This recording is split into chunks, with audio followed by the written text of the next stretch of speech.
1. Now let's see section 68, that is inspection of goods in movement, which we commonly called as the e-way bill concept. Now how does this concept work? It's very simple. Up till now we have seen that the government has put lot of controls here and there to see that people don't avoid tax, or that they don't take extra credit which is not entitled to take, which they are not entitled for taking. But suppose if I supply goods to you, you are the consumer, so you cannot take the input tax credit. Supply is there, goods are there, supply is there, everything is there, but I will not give you an invoice because you are not going to take the input tax credit. And like you, there are so many other consumers to whom I sell goods and they are not entitled for taking the credit. So what I'll do is, I will not give you the invoice, but I'll make an invoice for these goods and give it to a person, a registered person who can take credit. And then in my GSTR 1, I will mention him as the recipient of goods, and he will take the credit on the basis of invoice. He'll mention my invoice in GSTR 2, everything is matched, and he can take credit. So this is just one way, and there can be so many other ingenious ways in which we can avoid tax, or we can transfer credits, and so on and so forth. So as you can see here, the goods have not moved to that person. Goods have gone to the consumers, but the invoice has been made and given to that other registered person. How will the government check this? If you check according to section 41, 42, 43 and all the other checks that they have imposed, online checks, everything will come fine, because my invoice will show his GSTN number, his GSTR2 will show my number, and everything will be matched. So as far as the invoices are concerned, they will be matched. But has the goods reached there? No. So how this will be checked? This will be checked only through the physical movement of the goods. So apart from the invoices, apart from the returns, government has also imposed a lot of conditions that we are going to see now. Very interesting chapter. Conditions on the movement of goods. And government wants to check where the goods are moving from and where they reach. So if I show an invoice to you, I have to pack the goods also, and the goods should also go from my place to your place. So government will check the invoice with the physical movement of the goods. And how the physical movement will be checked? Through e-way bills. Okay, so let's see this chapter. So now come out of the computers, come out of the GST common portal, come out on the roads, and let's see how the goods will move, what the truck drivers have to carry along with them, along with the goods, which documents they will carry, and how the department will check these goods, how will they verify the goods, and all the related points. So let's see section 68. The government may require the person in charge of the conveyance, that is the driver of the truck, carrying any consignment of goods of value exceeding such amount as may be specified, that we'll see in the rules, to carry with him such documents and such devices as may be prescribed. So e-way bill is a document also, and there will be electronic devices also which will be given to these trucks. Okay, and the e-way bill will be logged into this electronic device. So e-way bill can be a physical copy, or it can be logged in to this device, which will be automatically checked also, like RFD card is there. You enter your employer's office and your attendance is registered automatically, because there is an RFD reader there and you are carrying a card. So as soon as you pass through that in close proximity, it will be read. So likewise, this is the future of India. The government is going to set up the RFD readers across the highways, and as the trucks will pass through that, it will automatically record the data of that chip which is carried by the driver of the truck. It will be automatically read. Great. Such electronic advancement is going to happen. and everything will be on record. Where the truck is moving right now, how far it has reached, where it is going, where it will actually deliver the goods, everything will come on record. So tomorrow if you take credit on fake invoices, the government will have all the records that goods have not reached you, Mr. So and so. So how can you take the credit? Okay, so let's see. So all these devices also we'll see. Then the details of the documents required to be carried under subsection 1 shall be validated in such manner as may be prescribed, and where the conveyance referred to under 1 is intercepted by the proper officer, intercepted means stopped at some place on the highway, he may require the person in charge of the said conveyance to produce the documents prescribed under the said subsection and devices for verification. So the officers can stop the vehicle in between anywhere on the highway and check the e-way bill and the RFD card, the device, and the said person shall be liable to produce the documents and the devices. Okay, so let's see, this was the section, and now comes the actual rules, the actual procedure as may be prescribed. So what is prescribed as per these rules? So 138, information to be furnished prior to commencement of movement of goods and generation of e-way bill. So let's see now, every registered person. Now as far as examination is concerned, you will check with the institute's circular. Institute will issue a circular before the exam. They normally issue around 1 month before the exam, 1 or 1.5 months, that what is going to come in the exam and what is not going to come in the exam. So last time in May 18 they had mentioned that this chapter, the e-way bill, will not come in the exam, but for November and May 19 and November 19 I don't know, so you'll have to check it as applicable to your exam. Okay, check the notification of the institute, and if it is in course then do it by heart. If it is not, then still do it, because it is practically very relevant point. Okay, so let's see, we will learn it here in the class so that you are well versed. If it comes in the exam, very good, you are prepared. If it doesn't come, then still good, you have a lot of general knowledge. Okay, so let's start. Every registered person who causes the movement, who causes the movement means the supplier. Person who causes the movement is the supplier of goods of consignment value exceeding 50,000 rupees. If the consignment value exceeds 50,000 rupees in relation to a supply or by reason other than supply, means even if it is not a supply but there is a movement of goods of value exceeding 50,000, you still have to make e-way bill. Even the goods which are not supply have to move only in accordance with the e-way bill. Without e-way bill there cannot be any movement. Okay, so in relation to a supply or for reasons other than supply or due to inward supply from an unregistered person, which comes under 9(4) reverse charge mechanism, supply by unregistered person to a registered person, right? So inward supply, write down there, RCM section 9(4) shall before commencement of such movement, that is when the goods are still lying at the supplier's place, furnish information relating to the said goods as specified in part A of form GST EWB 01. So EWB stands for e-way bill. Okay, part A you will have to fill up electronically on the common portal, along with such other information as may be required at the common portal, and a unique number will be generated on the said portal. Okay, so form A, part A you will have to fill up.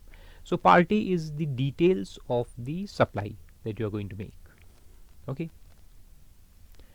provided that the transporter on an authorization received from the registered person may furnish information in part A electronically on the common portal, along with such other information as may be required on the common portal, and a unique number will be generated on the said portal.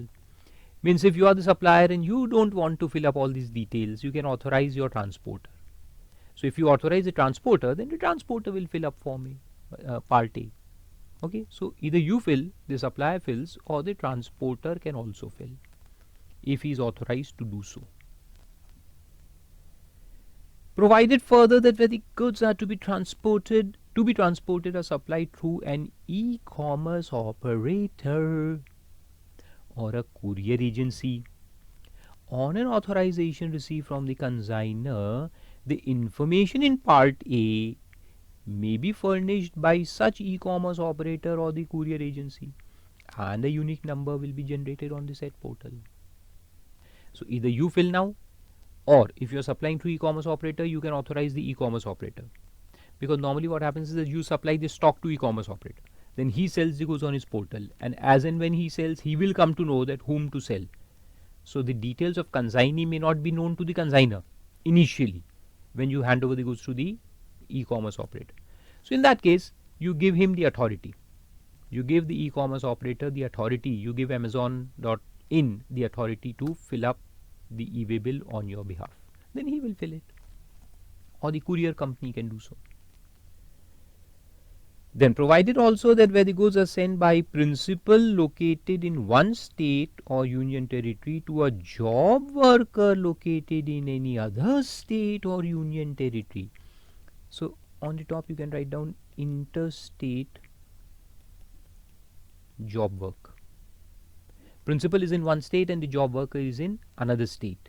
Then the e-way bill shall be generated either by the principal or the job worker if registered. If the job worker is also registered, he can also fill it, irrespective of the value of the consignment. Means in case of job work, even if the value of consignment is only 30,000, that is less than 50,000, still it will require an e-way bill, which can be made either by the principal or by the job worker. Okay, so see, so many small questions can come. One question, 1 mark. Who can fill up the e-way bill? Then provided also that where handicraft goods are transported from one state or union territory to another by a person who has been exempted, we had seen this exemption, remember, under section 24 from registration, the e-way bill shall be generated by the said person irrespective of the value of consignment. Means in the case of handicraft also, e-way bill has to be made. Even though he is exempt from registration, even though he may be exempt from payment of tax, but e-way bill has to be generated. As we have seen, e-way bill is required for supply as well as for transportation, which is not a supply, means not taxable. Still, you have to make an e-way bill. Then explanation 1 says, for the purpose of this rule, the expression handicraft goods, forget it. Forget what is handicraft goods. Then explanation 2, for the purpose of this rule, the consignment value of the goods shall be value determined in accordance with section 15, declared in the invoice or bill of supply or the delivery challan, as the case may be. Bill of supply for exempt goods, delivery challan where invoice is not made, invoice is to be made in future, then you have to first give the delivery challan, or the invoice itself if you have made it. So what it means is that value has to be taken as per section 15, the taxable value, issued in respect of the said consignment, and also includes the central tax, includes, underline this, includes the central tax, state tax, union territory tax, integrated tax and cess if any in the document, and shall exclude the value of exempt supply of goods where the invoice is issued in respect of both exempt and taxable supply of goods. So value of exempt goods is to be excluded, only the value of taxable goods is to be taken. So this is for counting that 50,000. Okay. Then where the goods are transported by registered person as a consigner or the recipient of supply as a consignee, whether in his own conveyance or a hired one. Conveyance can be your own also. Like for example, I am owning a factory and I myself have 50 trucks and I supply the goods in my own conveyance. Still I have to make e-way bill. So it is not that only the transporter can make e-way bill. No. If I am supplying the goods in my own conveyance, I am still required to make the e-way bill. So anyway, let's see what it says, that where the goods are transported transported by whom? Registered person as a consigner or as a consignee. Means transportation can be done by the supplier or recipient as a consignee.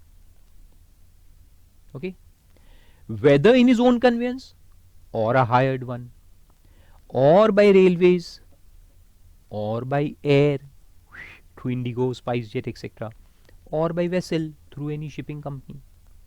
The said person or the recipient may generate the e-way bill in form GST WB1 electronically on the common portal after furnishing information in part B of form EWB1. So first we have submitted part A, the information part A, and then we will generate the bill itself in part B. Okay, so there are two components, part A and part B. Then where the goods are transported by railways or by air or vessel, the e-way bill shall be generated by the registered person. So part A means the basic information and part B is the actual bill, the e-way bill. Okay, so what it says, where the goods are transported by railways or by air or vessel, railways or air or vessel, the e-way bill shall be generated by the registered person being the supplier or the recipient, who shall either before or after the commencement of movement furnish on the common portal the information in part B of the EWB1. Same thing. And provided that where the goods are transported by railways, the railways shall not deliver the goods unless the e-way bill required under this rule is produced at the time of delivery. So only difference is that in case of road transport, e-way bill is required prior to movement, and in case of railways, air or vessel, it says that it can be made even after. So that is the only difference, before or after the commencement of movement. It can be before or it can be after also. So that is, you can say, a little bit of relaxation under 2A. But delivery will not be given unless the e-way bill is made. Okay. Then where the e-way bill is not generated under 2 and the goods are handed over to the transporter for transportation by road, if the goods are handed over to transportation to the transporter company, the registered person shall furnish the information relating to the transporter on the common portal. So I'll make an entry of the transporter's details, there who is the transporter, and the e-way bill shall be generated by the transporter. So even the transporter can make the e-way bill on the said portal on the basis of information furnished by the registered person in part A. Part A we have filled, so part B can be generated by the transporter also. If we haven't filed, then he can generate. Then provided that the registered person or the transporter, as the case may be, at his option generate and carry the e-way bill even if the value of consignment is less than 50,000 rupees. So subsection 1 said that you have to make e-way bill if the value exceeds 50,000. What about the value less than 50,000? Suppose the consignment value is only 36,000. Do we have to compulsorily make the e-way bill? No. But can you make it? Yes. So this is optional. At his option, generate and carry the e-way bill even if the value is less than 50,000. Simple. Then provided further that where the movement is caused by an unregistered person, means the supplier is unregistered, either in his own conveyance or a hired one or through a transporter, he or the transporter may at their option generate the e-way bill on the common portal in the manner specified in this rule. Means even the unregistered person can generate the e-way bill, or if he hasn't generated, then the transporter can generate the e-way bill on his behalf. Then provided also that where the goods are transported for a distance of up to 50 kilometers. Now this is an interesting point, huh? Up to 50 kilometers means the distance is small. The transportation is for say for example 32 kilometers only. Okay, within the state, underline within the state, it has to be intrastate. Intrastate transportation is going on. Okay, intrastate for a small distance of up to 50 kilometers within the state or union territory from the place of business of the consignor to the place of business of the transporter. Now see, to the business of transporter for further transportation. The supplier or the recipient, or as the case may be the transporter, may not furnish the details of conveyance in part B of EWB 1. So you don't have to mention the conveyance. Conveyance means the truck which is carrying the goods. You don't have to mention it. So this is a point where, say, the supplier's factory is situated here, just outside the city. Normally the factories are outside the city, and the transporter's place is inside the city, and this distance is, say, 32 kilometers. So first the truck will carry goods from the factory to transporter's place, and then the transporter will carry it to the consignee's place. Okay, so e-way bill will be made, no doubt, but this truck will be different, and then these goods will be loaded on the main truck of the transporter, which will carry the goods to the consignee, right? So there is going to be a change in truck. So what it says is that if this distance is, first of all, if this is intrastate, the distance is up to 50 kilometers, and the movement is from supplier to transporter, then for this movement the truck number is not to be mentioned. It may not be mentioned in part B, so you don't have to mention part B. Part B will mention the truck which is carrying the goods from the transporter's place to the consignee's place.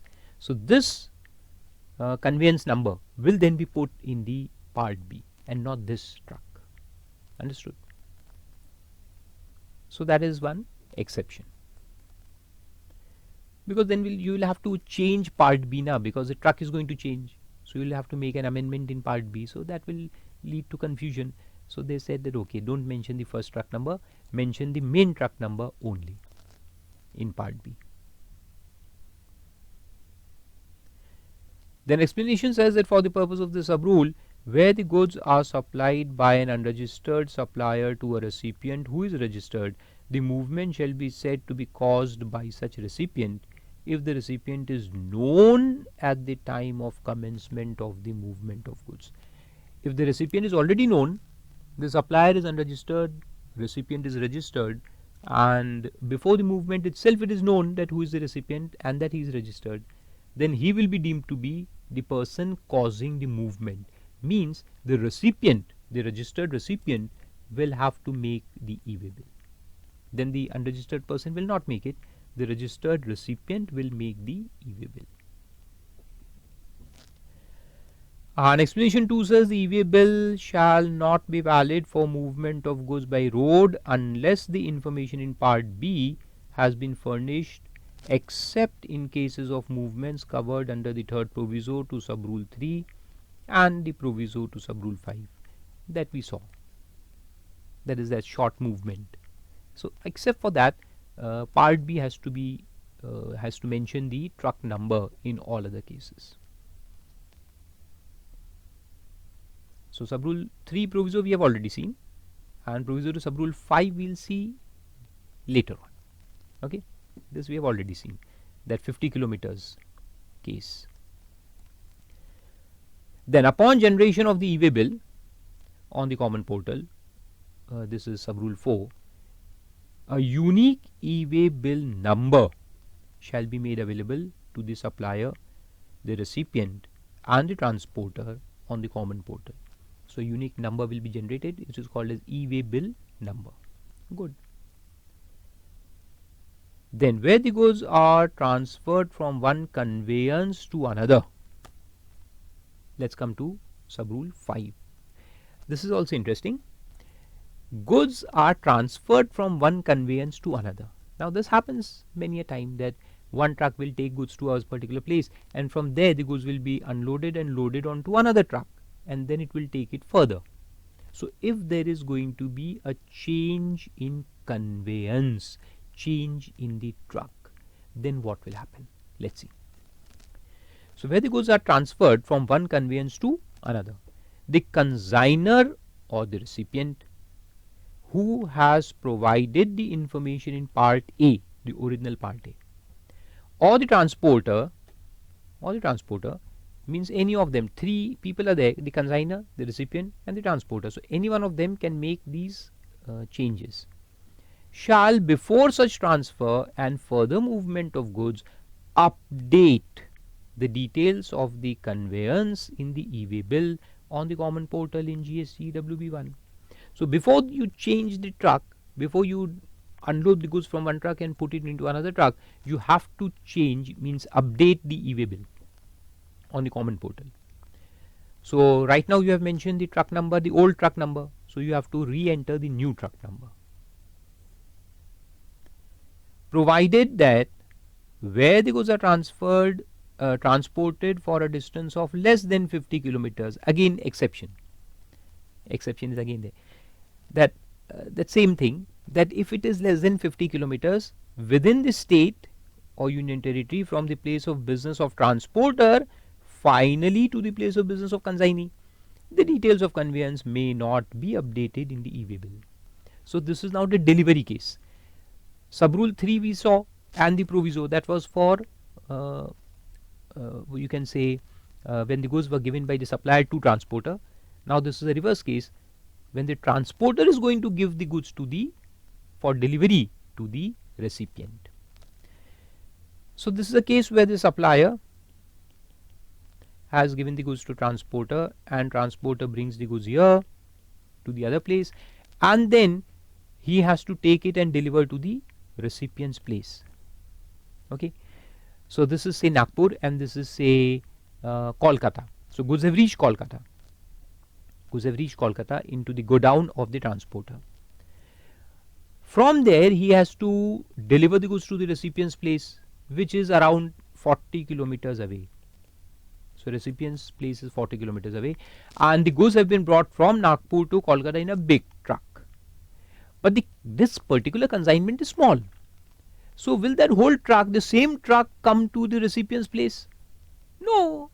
So what the transporter will do is, he will unload all the goods from this main truck into his godown, and then he will put them on a small chota hathi, the small vehicles, tippers and all, and deliver the goods to the recipient. So the truck number will change, conveyance will change. So do you have to enter the details of this small conveyance? No, not necessary, provided two conditions are satisfied. The distance is less than 50 kilometers, up to 50, and number two, it should be intrastate and not interstate. If it is interstate, you will have to mention the new truck number. You have to update. Then 5A says the consigner or the recipient who has furnished the information in part A, the original part A, or the transporter may assign the e-way bill number to another registered or enrolled transporter for updating the information in part B for further movement of consignment. This also happens from time to time, that one transporter gives the goods to another transporter, because every transporter doesn't have their spread across India. They don't transport goods to every place. So this is called as retransport. So what happens is that in my city there is one transporter, Kartar Roadways, and I have to send goods to Jammu from Nagpur. Kartar Roadways doesn't run a truck to Jammu. So he will take goods up to say Bhopal, hand over the goods to another transporting company, who will then take it further to maybe Delhi and hand over to another transport company, who will then take it to Jammu. So there can be multiple retransport. So that is given here. So you have to again update the e-way bill. You have to register the second transporter in the e-way bill. So this updation will keep happening. Okay. Provided that once the details of the conveyance have been updated by the transporter in part B, the consigner or the recipient, as the case may be, who has furnished the information part A, shall not be allowed to assign the e-way bill number to another transporter. It means once this detail is mentioned, then you cannot reassign to another transporter.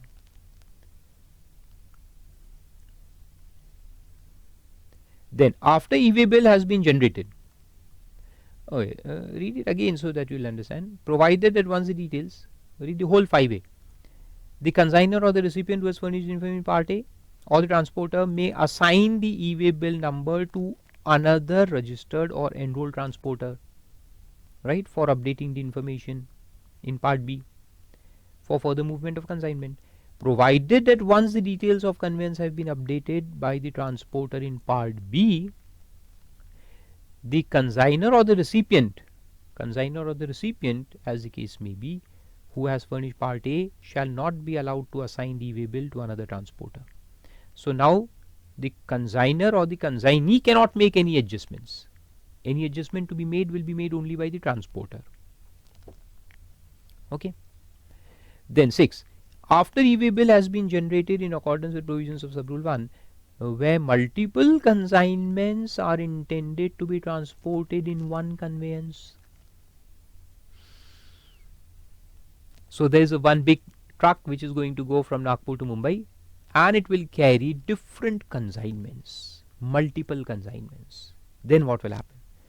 The transporter may indicate the serial number of e-way bills generated in respect of each such consignment, because each consigner has given its separate e-way bill. So suppose there are 15 consignments to be loaded in a single truck. So there will be 15 e-way bills made by different consigners. So what the transporter will do now? See, he will indicate the serial number of each e-way bill electronically on the common portal, and a consolidated e-way bill in form EWB2 may be generated by him on the common portal prior to movement of goods. So what the transporter can do is, instead of carrying 15 e-way bills, he can update all of them and generate a consolidated e-way bill in EWB2. That's good. And this EWB2 will include the details of all the individual e-way bills. Okay. Then 7 says that where the consigner or the consignee has not generated the e-way bill in form EWB1, and the aggregate of the consignment value of goods carried in the conveyance is more than 50,000 rupees. Now this may also happen that each consignment is less than 50,000. Say there are 56 consignments to be carried in one truck, and the value of each consignment is less than 50,000, but the aggregate value exceeds 50,000. Then what? So as individually it was less than 50, so all the consigners have not generated or may not have generated the e-way bills. So now what will happen? So see, the transporter,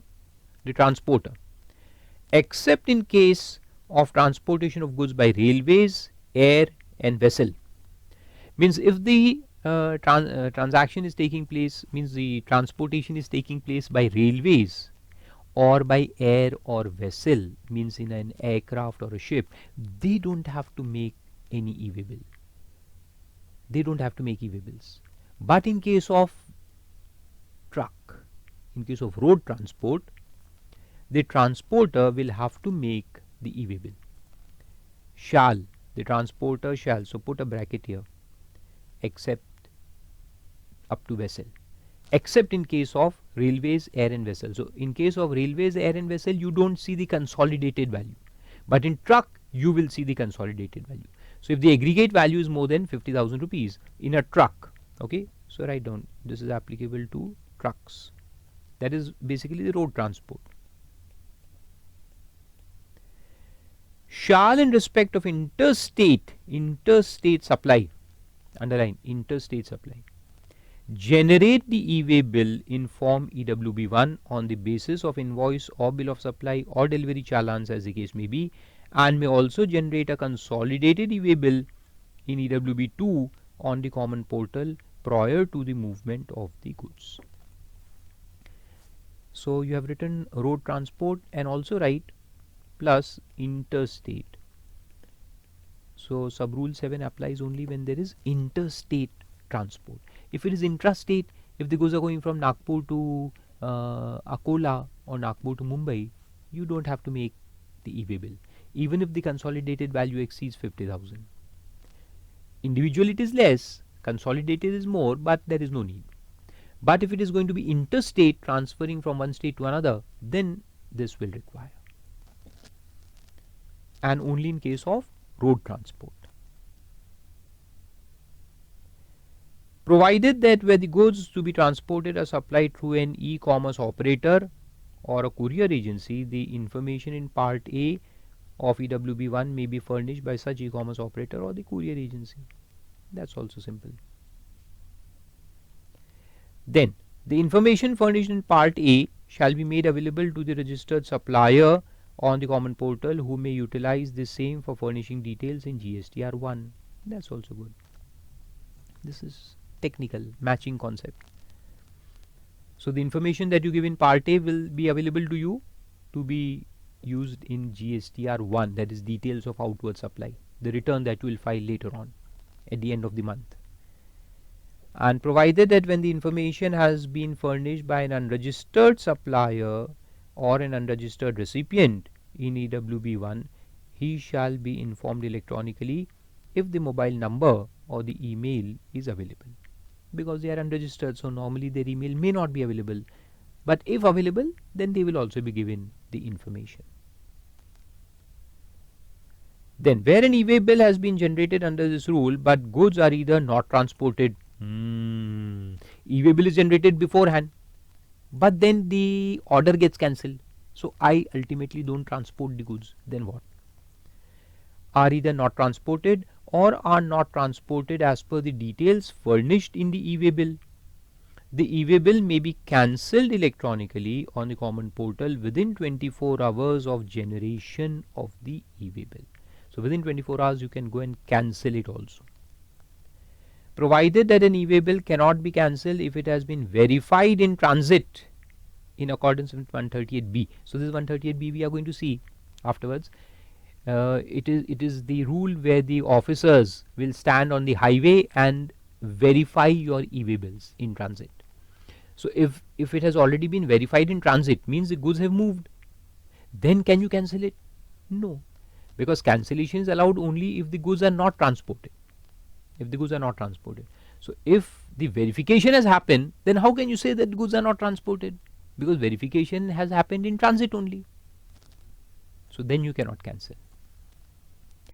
And provided further that the unique number generated under subrule 1 shall be valid for a period of 15 days for updation of B. So it is valid for 15 days. So once we fill up Part A, we'll have to fill up Part B within 15 days. That's it. Means the actual transport must happen within 15 days. Then an e-way bill or a consolidated e-way bill generated under this subrule shall be valid for a period. So once the e-way bill is generated, Part B is generated. Part B is the actual e-way bill. Part A is the information. Then you get the number. Then using that number you have to fill up Part B within 15 days. And once this e-way bill is generated, it is valid for the time given in this table. Means the actual transport has to be completed within this time. So subsection 10 is very important. Question may come on this. Within what time the transportation has to complete? Means till what time the e-way bill is valid. Okay. So let's see. Up to 100 kilometers. First point is given, serial number 1. If the distance to be travelled is up to 100 kilometers, then the validity period of e-way bill is 1 day in case other than over dimensional cargo. Now this is the concept which you'll have to understand. You cannot see it basically, or rather you have to see it to understand. We are talking about a normal truck. A normal truck, a normal lorry which is there is called as normal conveyance. And then there are over dimensional cargo. Over dimensional cargo you can see sometimes on the highway. Those big machineries or something is being carried on big lorries, and it is the machinery cannot even fit on a truck. It is somewhere here and there and there and there, and a lot of it is extruding at all the places, and there are few people walking around the conveyance, and it is going very slowly and slowly and slowly. Yes, even a person can walk faster than that vehicle. So those are called as over dimensional cargoes. Okay, so don't go into the technical definition, just remember you must have seen such vehicles on the highways at times. So those are called as over dimensional cargoes. Now the speed is very less, so they are given lesser kilometers to be traveled in a day. Okay, so these 2 points, actually this one is written, this is 3 and this is 4. So 3 and 4 are for over dimensional cargoes, and 1 and 2 are for the normal trucks which run very fast. So for them 100-kilometer limit is fixed per day. Means if the distance to be traveled is up to 100 kilometers, the e-way bill will be valid for 1 day.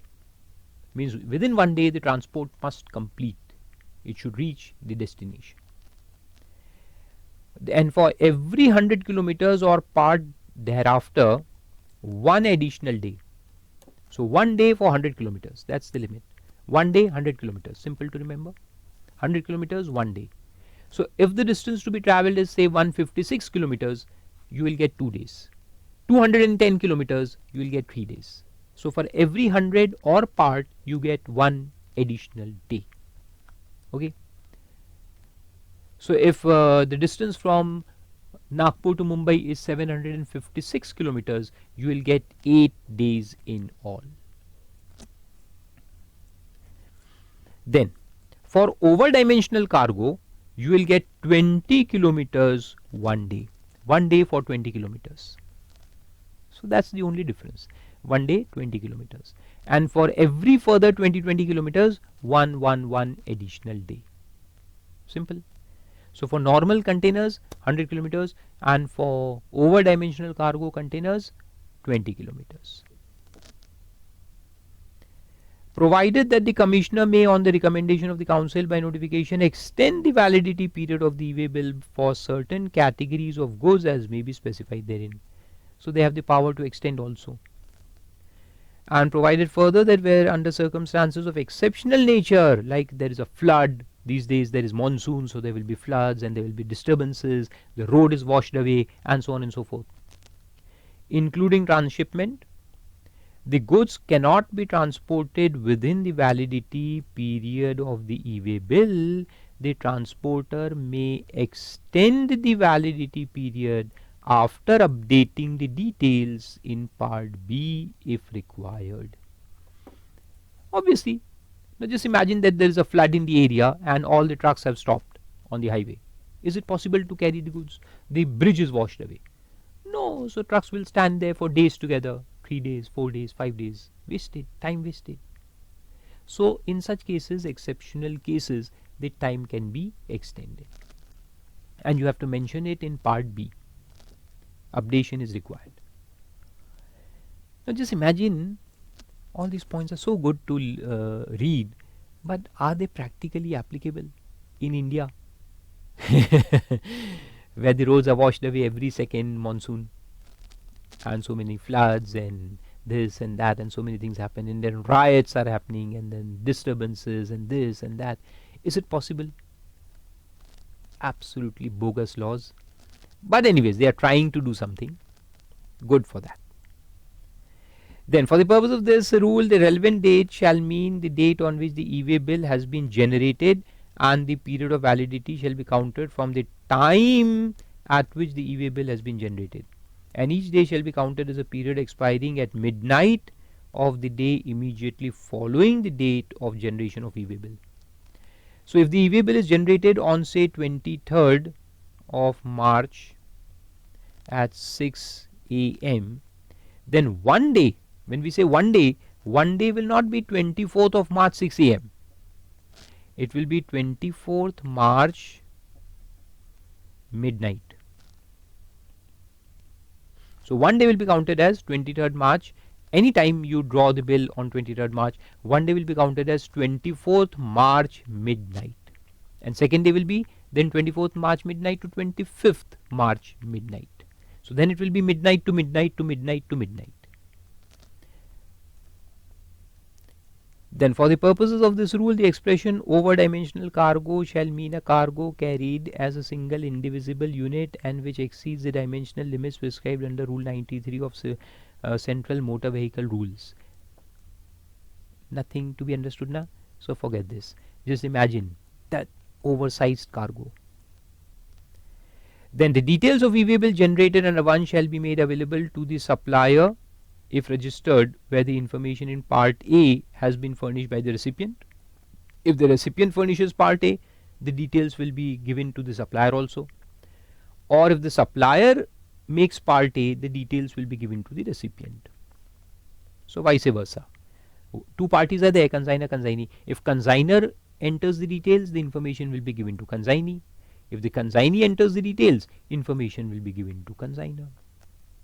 On the common portal, and the supplier or the recipient, as the case may be, shall communicate his acceptance or rejection of the consignment covered by the e-way bill. They have the right to accept or reject.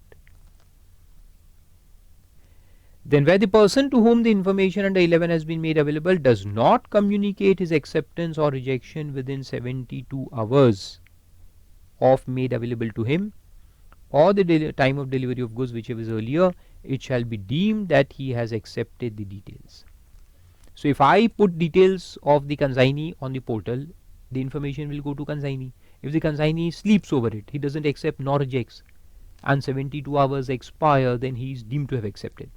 Or if the delivery happens before the 72 hours and he takes delivery, he is automatically accepting it, right? Then the e-way bill shall be generated under this rule or under Rule 138 of the Goods and Service Act's rules of the state shall be valid in every state and union territory. So under this rule means the central rule. So if the e-way bill is generated under central rule, it will be valid in state also. If it is generated in state, it will be valid in central also, and it will be valid in all states. So it is not that in case of interstate transport you have to make e-way bill in every state. No. You have to make one e-way bill, and that e-way bill is valid throughout India in all the states and union territories. Then notwithstanding anything contained in this rule, no e-way bill is required to be generated. So after reading so much, then comes a point which says that, oh, e-way bill was not required. Why did you study so much? So let's see. Which are the circumstances in which e-way bill is not required? So question may come on this. Sub-rule 14. Number 1. Where the goods being transported are specified in the annexure. So we'll see the annexure below. Number 2. Where the goods are being transported by a non-motorized conveyance, that is a hathi, elephant, goods are transported on elephant, goods are transported on a horse, goods are transported on camels or the donkeys, and so on and so forth. So then no e-way bill. Then where the goods are being transported from the customs port, airport or air cargo complex and land customs station to ICD or container freight station for clearance by customs. So this is customs movement. Goods come in at the customs port, airport, land customs station, so on and so forth, and then they are transported to ICDs or the container freight stations which are situated inside the landmass, from where the custom clearance later on takes place. So this custom transport is not covered by e-way bill.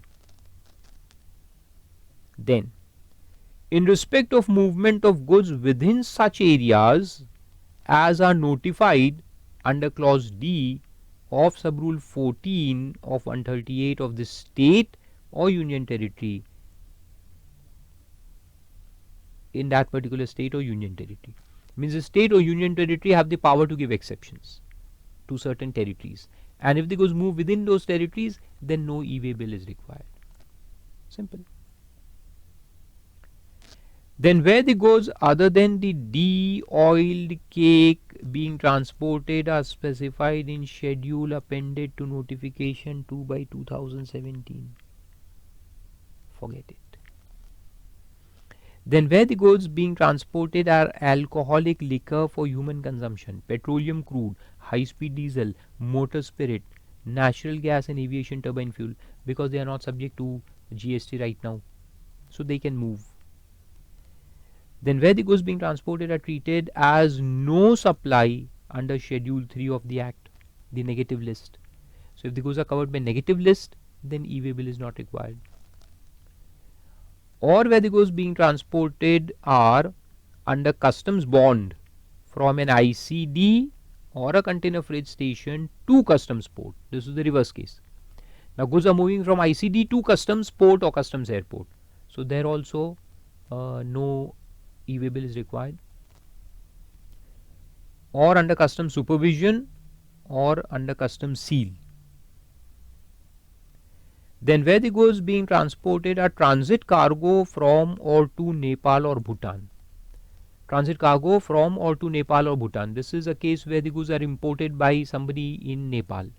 So they'll come at Calcutta port, and from Calcutta port they are transported to Nepal or Bhutan. That is called as transit cargo. So it may go from Calcutta port to Nepal, Bhutan, or Nepal, Bhutan. Goods being exported will come to Calcutta port, loaded on the ship, and the ship will take them away. So this is called as transit cargo. No e-way bill. Then where the goods being transported are exempt from tax, if the goods are exempt from tax, totally exempt, then no need to make e-way bill.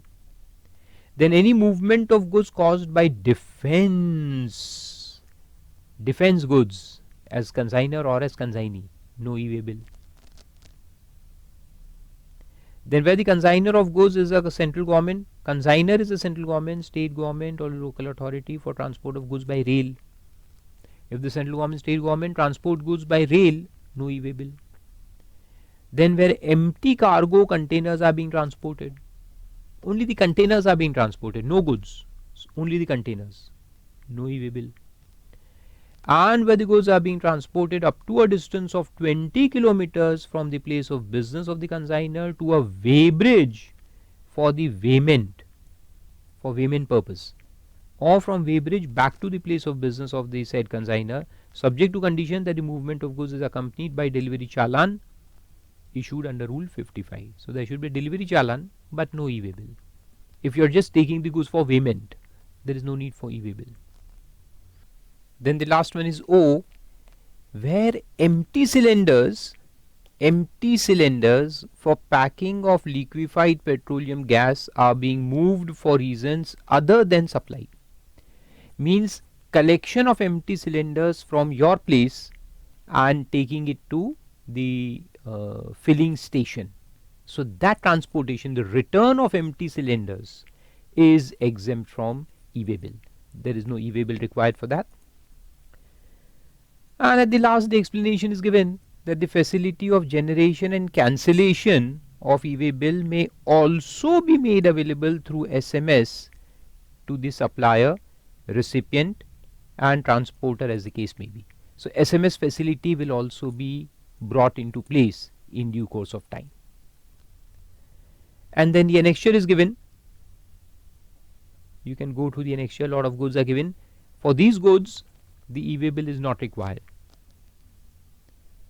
Liquefied petroleum gas, there is LPG, for supply to household and non-domestic exempted category customers. Then kerosene oil sold through public distribution system, postal baggage, natural or cultured pearls and precious and semi-precious stones, and precious metals and metals clad with precious metal. Then jewellery, goldsmith and silversmith wares and other articles. Then currency itself, used personal and household effects. If you are transporting your home to somewhere else, then you don't need an e-way bill. Then coral, unworked and worked coral. That's it. Good. So that was 138, the concept of e-way bill. And then 138A, documents and devices to be carried by a person in charge of the conveyance. What are the documents to be carried apart from the e-way bill? So it says person in charge of the conveyance means the driver basically shall carry the invoice, the original invoice of the goods, the bill of supply for exempt goods or delivery challan as the case may be, and a copy of the e-way bill in physical form or the e-way bill number in electronic form or mapped to a radio frequency identification device, RFID device, embedded onto the conveyance in such manner as may be notified by the commissioner. So these are those devices, the electronic devices that can be fitted on the this thing itself, on the truck. And as soon as they pass through the highways, on the highways there will be different card readers attached, and they can immediately read the information which is stored in this RFID device. So you can fill the device, fill the information in the device itself electronically. Provided that nothing contained in clause B of this sub-rule shall apply in case of movement of goods by rail or air or vessel.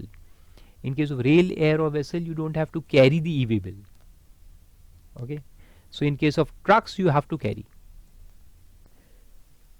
Then the second proviso says, provided further, that in case of imported goods, if there is import of goods, the person in charge of a conveyance, that is after the importation, when the goods are brought to your factory, say the import takes place at Bombay port, and from there the goods are coming to your factory in Delhi or Bhopal or somewhere else, then for that transportation, the person in charge of the conveyance, means the lorry owner, the truck driver, shall also carry a copy of the bill of entry. Bill of entry is the duty paying document for importation. So one copy of bill of entry must be carried by the person in charge of the conveyance.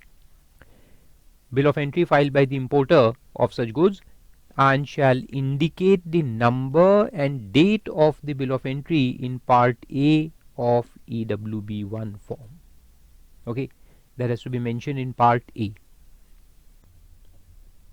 Then a registered person may obtain an invoice reference number from the common portal by updating on the said portal a tax invoice issued by him in form GST invoice 1 and produce the same for verification by the proper officer in lieu of the tax invoice, and such number shall be valid for a period of 30 days from the date of uploading.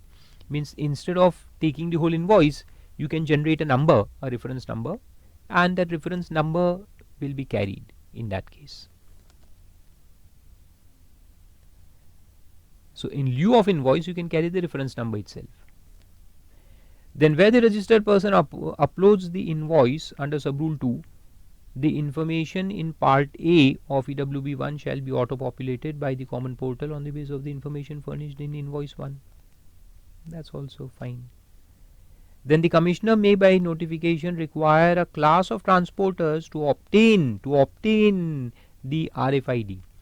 So commissioner will specify which company's RFID you all have to purchase, and all the truck operators will have to purchase and install it in their conveyances and get the said device embedded onto the conveyance and map the e-way bill to this device prior to movement of the goods.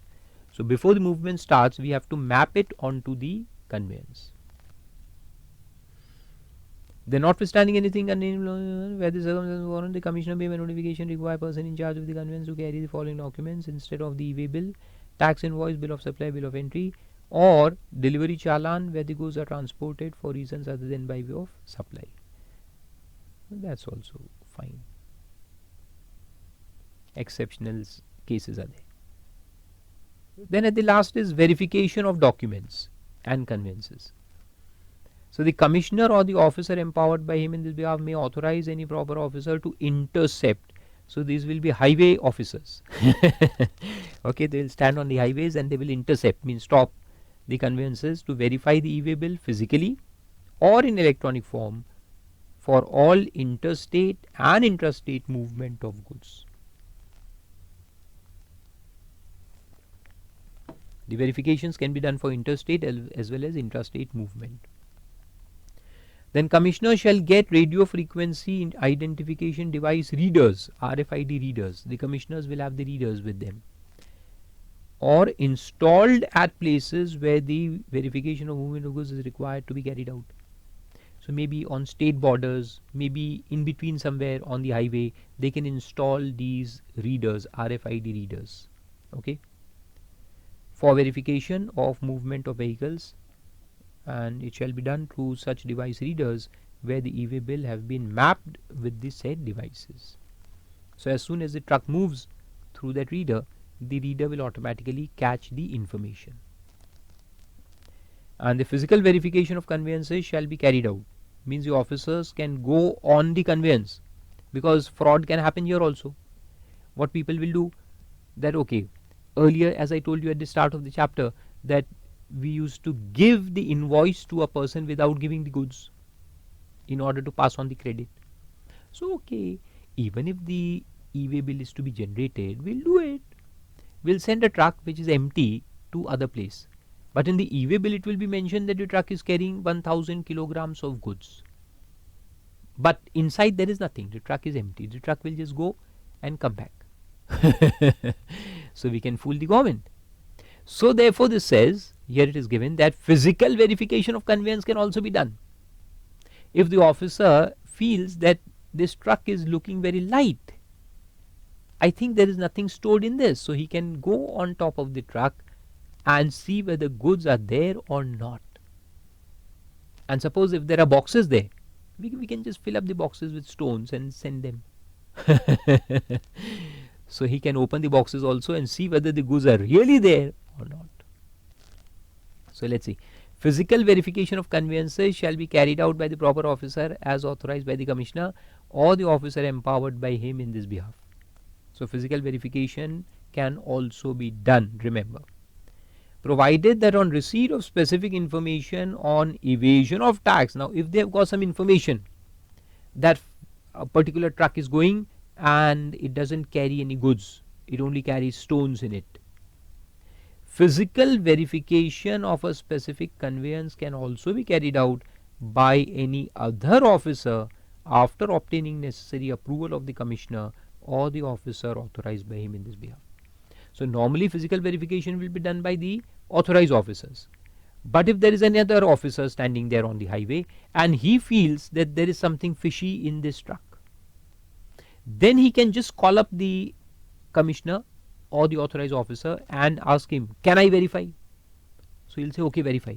Then this person can also go on board the conveyance and verify the goods if he has the information of tax evasion. So next is rule 138C, which says that summary report of every inspection of goods in transit, the inspection that has taken place, shall be recorded online by the proper officer in part A of form GST EW3 within 24 hours of inspection. Within 24 hours it has to be mentioned. A summary report must be recorded online, and the final report in part B of EW3 shall be recorded within 3 days of such inspection. Okay, so once the inspection takes place, the summary report must be uploaded within 24 hours and the final report within 3 days. Provided that where the circumstances so warrant, the commissioner or any other officer authorized by him may, on sufficient cause being shown, extend the time for recording of final report. Extension is of final report in EW3 part B for a further period not exceeding 3 days. So final report normal time is 3 days. It can be extended by further 3 days. So total will become 6 days. And the explanation says the period of 24 hours or as the case may be 3 days shall be counted from the midnight of the date on which the vehicle was intercepted. So 3 days doesn't mean the actual time to time, hour to hour. No, it is 3 full days after the day of interception. So suppose the interception was on 3rd of November morning 10:20 AM. Okay, so we'll get 3 days. So 3rd November is the interception date. So it will be 4th, 5th and 6th. Complete 3 days. 4th, 5th and 6th of November. Or even for the 24 hours, the primary report, the summary report that is to be submitted within 24 hours. So that is not 24 hours from the time of interception. Like the interception is 10:20 a.m. so it has to be submitted by next day 10:20 a.m. No. Full next day. So 24 hours means full one day the next day. So 3rd November is the interception date. They will get full 4th of November up till midnight to submit the summary report. Okay. And where physical verification of goods has been transported on any conveyance has been done during transit at one place within the state or union territory or in any other state or union territory, no further physical verification of the said conveyance shall be carried out again in the state or union territory. Means if the goods are moving from Delhi to Tamil Nadu, Delhi to Chennai, so it will cross various states. Now when it was in the state of MP, the officers verified it once. So now in MP, no other officer can re-verify these goods. So in one state, once. It's like that. One state, one verification during the movement. But as soon as it enters Maharashtra, the Maharashtra officers can again physically verify the conveyance. So one state, one inspection.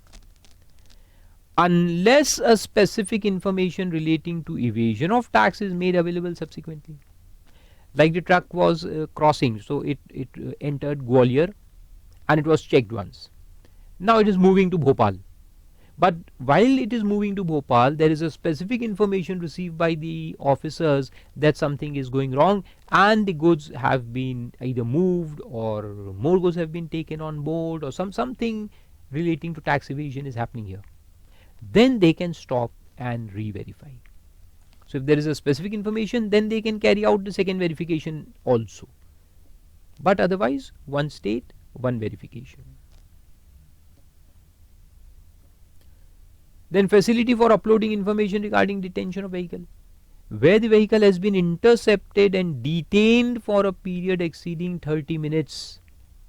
If the officer stopped the vehicle for more than 30 minutes, the transporter may upload the said information in form EWB4 on the common portal. And then the explanation says that for the purpose of this chapter, the expression transported by railways, transportation of goods by railways, transportation of goods by rail and movement of goods by rail. Different phrases are given, they are different connotations of the same thing, that transport by rail. But as the law mentions them in different ways, so therefore all of them are given here. Does not include cases where leasing of parcel space by railways take place. Means the railways gives the wagon altogether to some private party for transportation, and this private party then books from the consignors the goods and then it uses this space to transport the goods. This transport will be considered as a private transport and not transportation by railways. Okay, so that's what is mentioned here. Means the benefits which are given, the exceptions which are given for transport of goods by rail will not apply in this case. Understood? Will not apply in this case.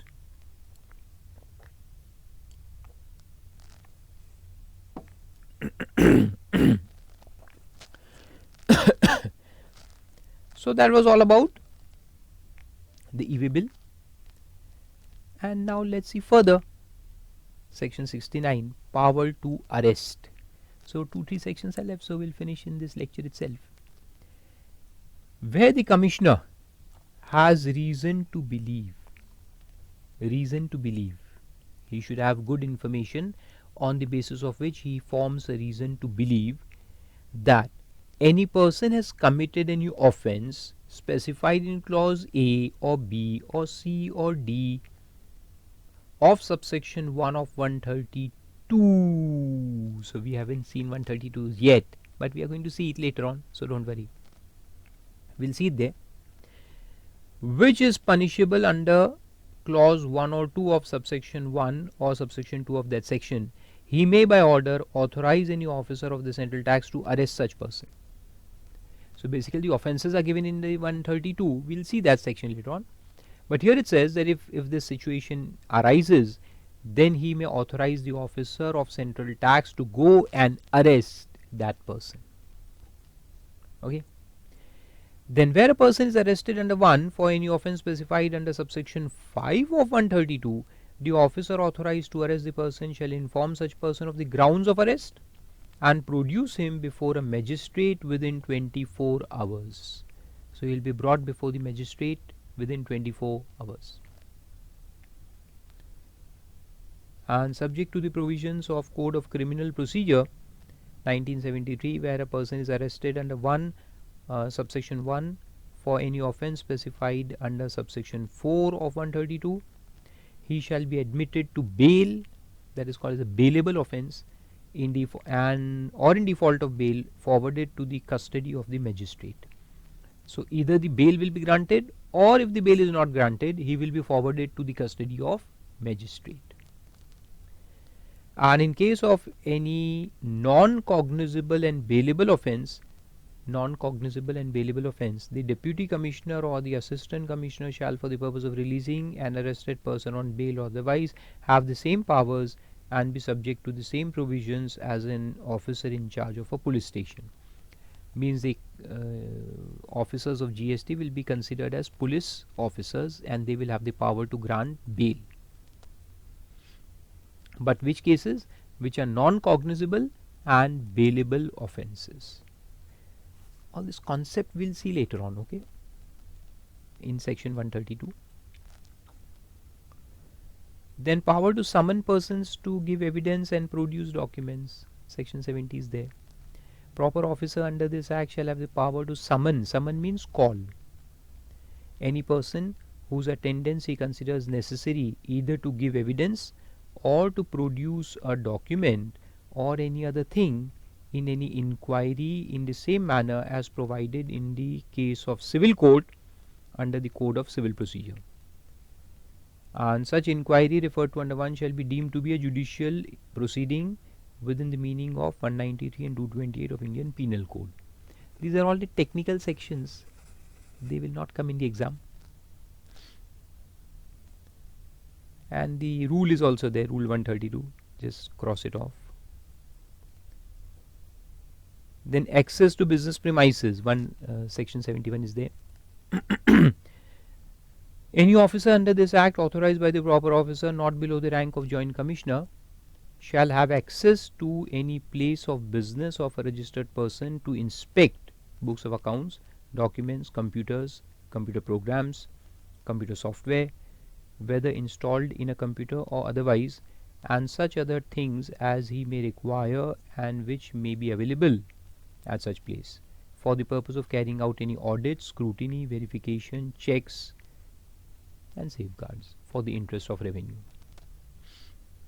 And every person who is in charge of such place shall on demand make available to the officer authorized under subsection 1 or the audit party deputed by the officer or a cost accountant or a chartered accountant nominated under section 66. These are the audit people. So if the auditors go, then these persons who are in charge of the place have to make available all records and documents and give all the passwords and everything for the purpose of inspection. So that is given there. So what all things he will give? Such records as prepared or maintained by the registered person and declared to the officer. That is, when you are registered, you have to declare what documents you maintain. All those documents you have to give. Trial balance, statements of annual financial accounts duly audited wherever required. Then cost audit report if any. Then income tax audit report if any.